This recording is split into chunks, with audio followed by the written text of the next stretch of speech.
Very good. Awesome. Thank you guys for joining us for our panel discussion on artificial intelligence. We just watched iRobots, which was released in 2004, if y'all could believe, and it was set in the year 2035, where robots have integrated into our society to serve us and programmed with 3 laws that's supposed to never harm people. And the plot centers around Detective Del Spooner investigating the suicide of Alfred Lanning, the founder of a robots-making company, US Robotics, which involved a robot named Sunny violating the 3 laws. And then the investigation leads to us finding out that the AI system Vicky is trying to control all the robots to plan a totalitarian state where robots are in control in order to protect humanity's further interests. And today on our panel we have... Hello, I am Vicente Guel. I'm a student here at Lone Star College, Tomball. I'm Cory, Colby, Professor of Government and SGA Faculty Advisor. Awesome. And we saw in the movie how the robots were manufactured and sold by big corporations. Do y'all think that the advancement of AI should be handled like in the hands of like large tech companies, or should it be sort of used as like a public utility sort of sense? Like sort of controlled by the government, I guess, in that sense. Go ahead. No, please. Well, I think you can see like in the example in the movie, it should not be all conglomerated with like a mega corporation.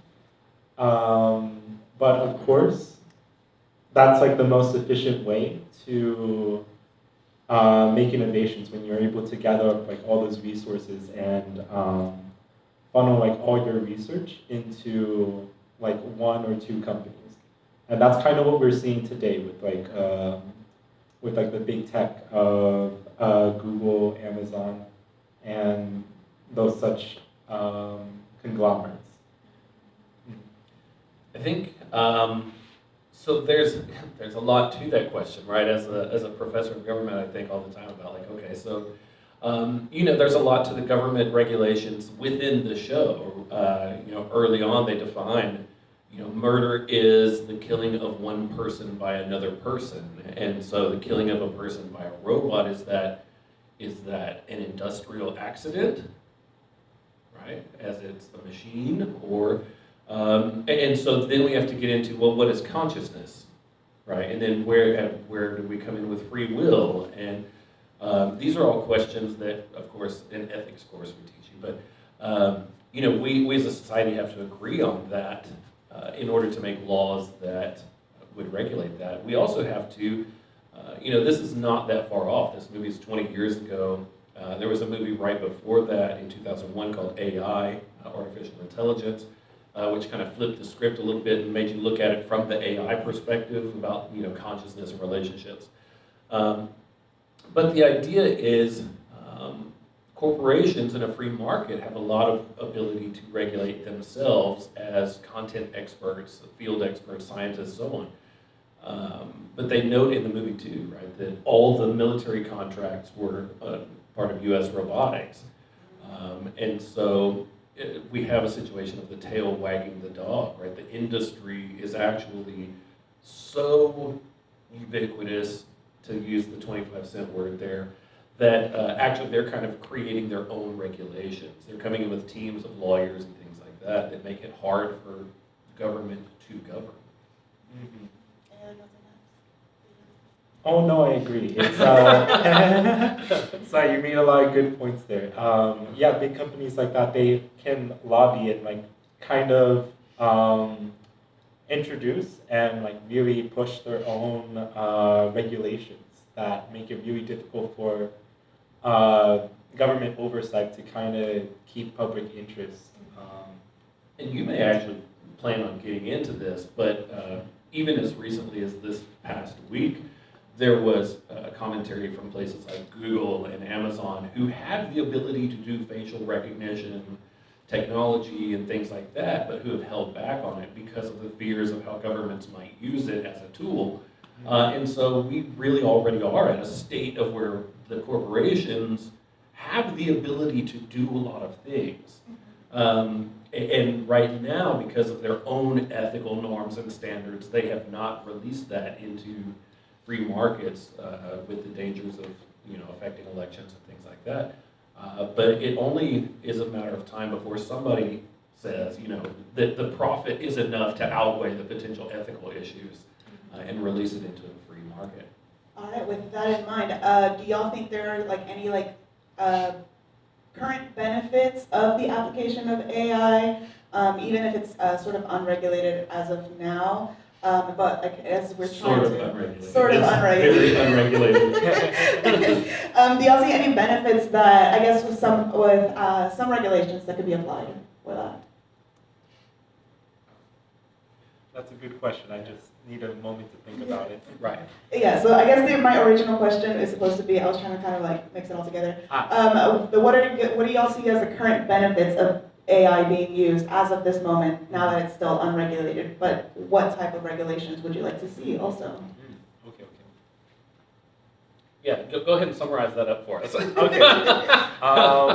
Well, a lot of the current benefits that we can see with AI, especially a hot topic right now is generative AI, for creating art and writing essays, and you can kind of see how old that film was, where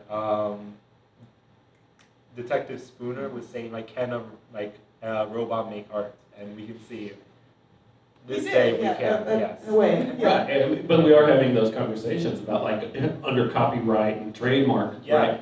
Is this protected art or not? What the art that goes into feeding the formulas, right? Is that copying something that is copyright protected? So is it original pieces? And I think, right, we get into what is humanity then when we talk about creativity and art and music and literature, right? These things, rather than just generative. And I think that's a great regenerative in some sense, because it's using other people's work to kind of create its own. Right, it's recycling. Yeah. Yes, that's a. Go ahead. Oh, I was going to say that's a very good point, and I think this is a really good time to start having those discussions about regulations with copyright, with just people playing around with the AI. Before, I know there's some scandals out there where people are using art from artists and using their whole catalog to produce art that's exactly in their same style, and then selling that, directly competing with the original artist. And I think those are evils, but it's not the worst it could be. You can imagine a big corporation using that as their whole business model to produce arts in the style of I guess it could be benign if they are doing it in the style of Van Gogh or Da Vinci, artists that are past and their copyrights are in the free domain. But if that is going against current living artists, that could be a very big issue. Right, some of it's purposive, right? In the intent of the generation of this. If I am doing a display on the ability of AI to generate artwork in the style of Renoir or whoever, then that is, I think, a legitimate claim that you can use this to generate and show the ability of AI.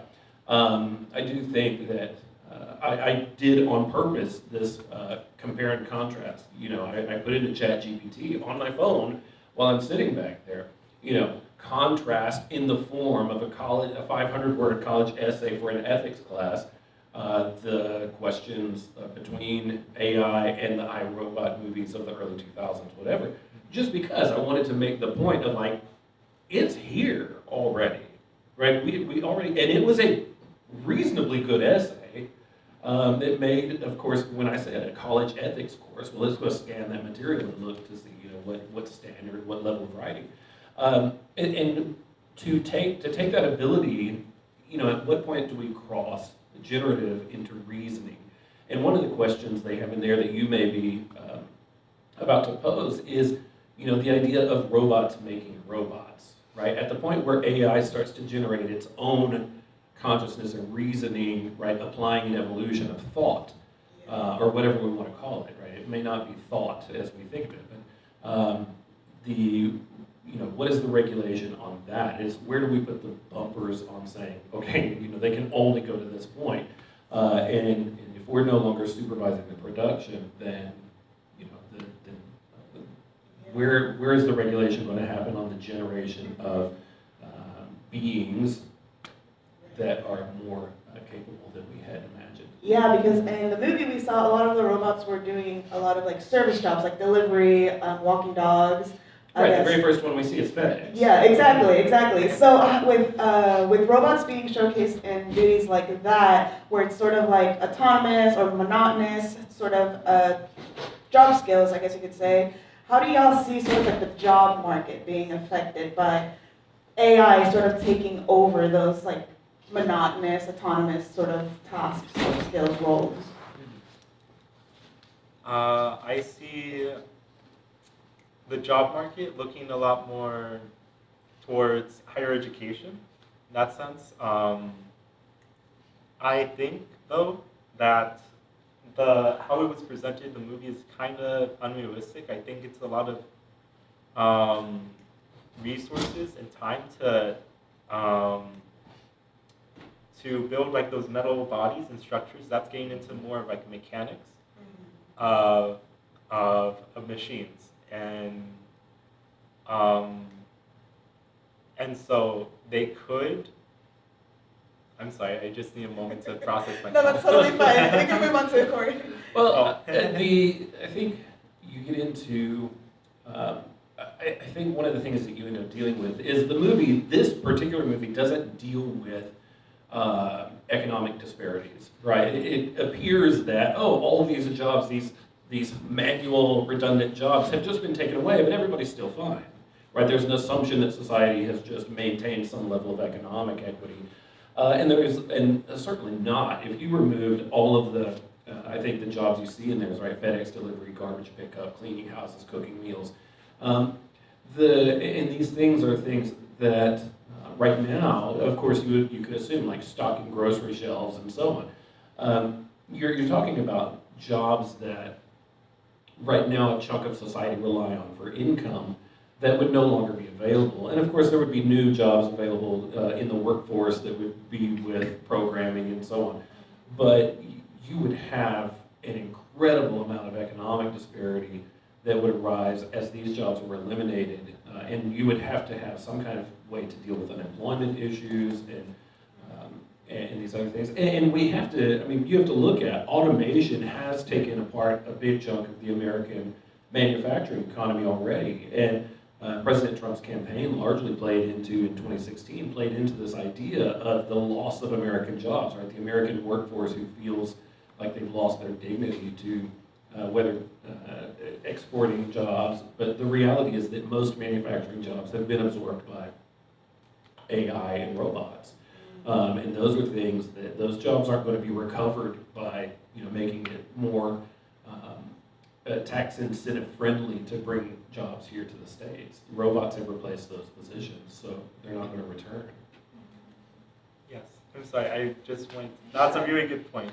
I was just going to go in a different direction and say, I think the automation of menial jobs would come maybe after, instead of automation of more creative jobs. We think of these as like very human, but as we can see with ChatGPT, they can be very effective writers and artists, and we've seen like writer strikes in Hollywood, like dealing with this very issue.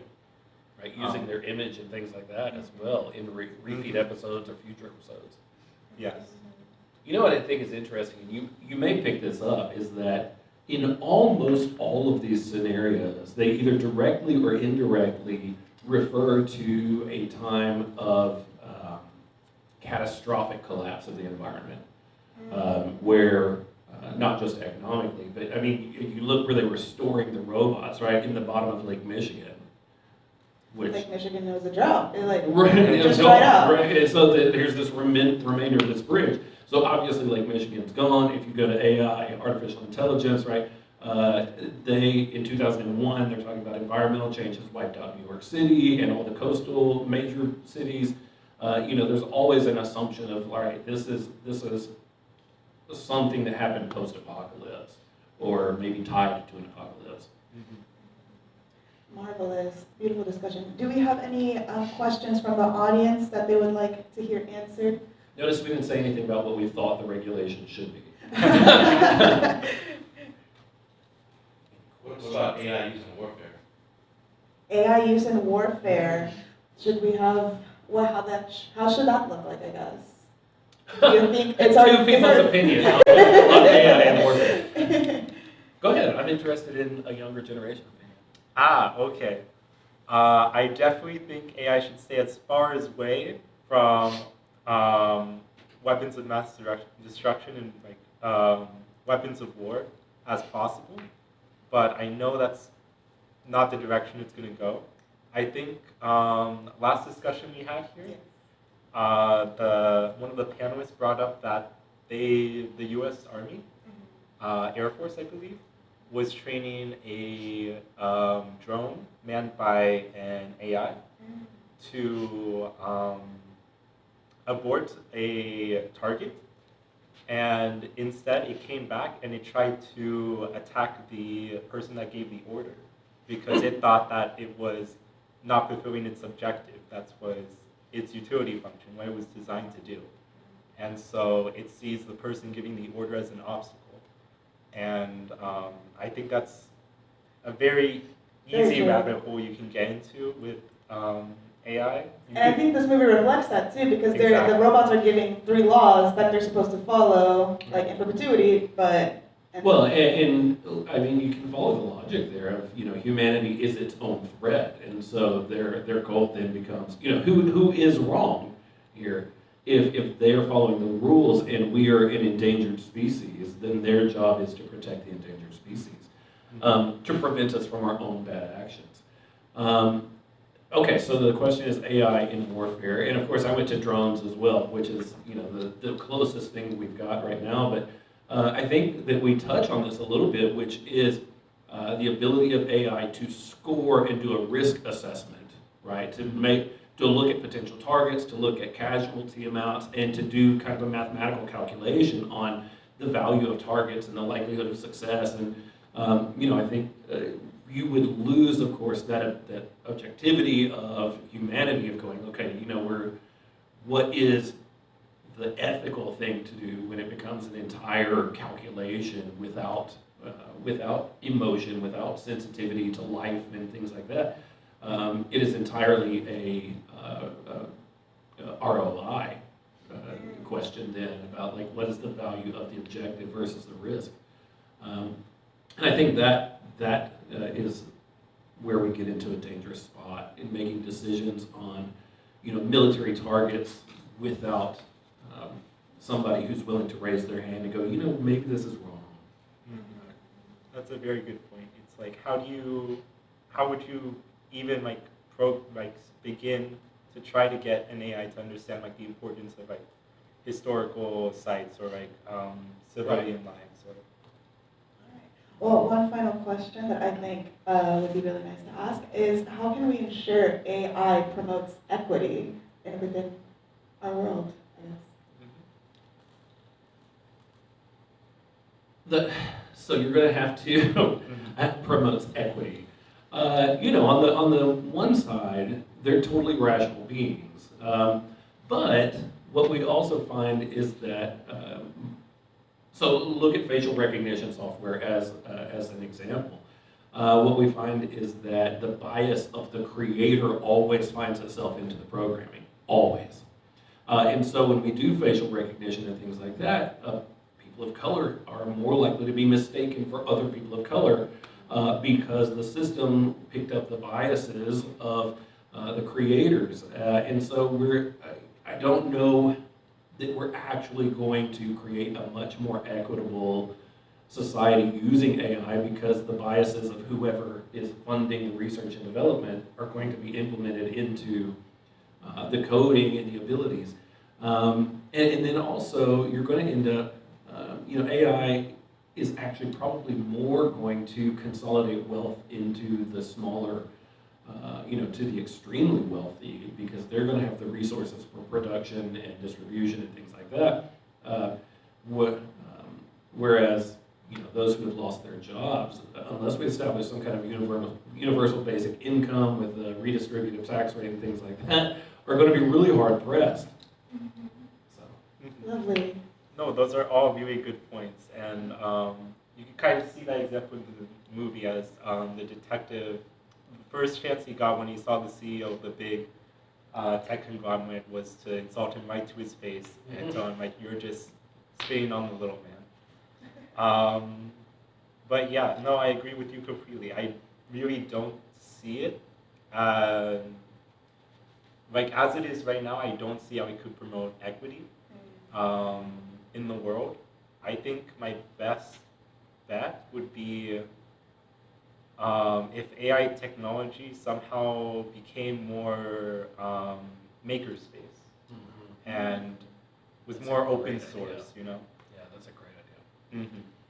I can't say it has been totally without benefit, because I do want to point out the advancements in education that have been made through auto-generative closed captioning and things like that have definitely made video and audio more equitable for people who are hard of hearing or sight impaired or things like that. And so, I mean, there is the ability to somewhat do that, but I think that is limited in scope for sure.